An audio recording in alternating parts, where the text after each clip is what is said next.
नमस्कार। आज मैं दुर्गा सप्तशती का सप्तश्लोकी दुर्गा का श्लोक लेकर आया हूँ। सुनिए।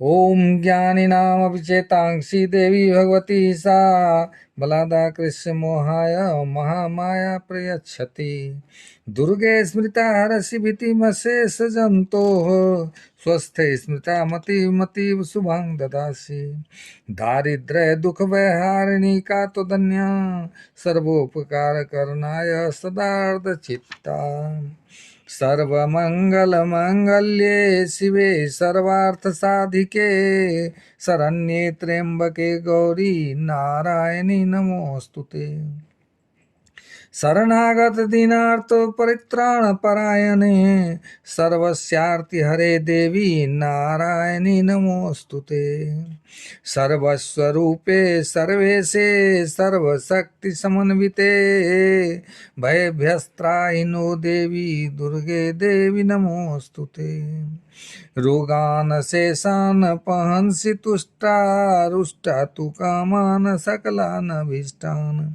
त्वामाश्रितानां न विपन्नराणां त्वामाश्रिता ह्यास्यतां प्रयान्ति सर्वाबाधा प्रशमनं त्रैलोक्यस्याखिलेश्वरी एवमेव त्वया कार्यम् अस्मद्वैरिविनाशनम् इति सप्तश्लोकी दुर्गा संपूर्णा।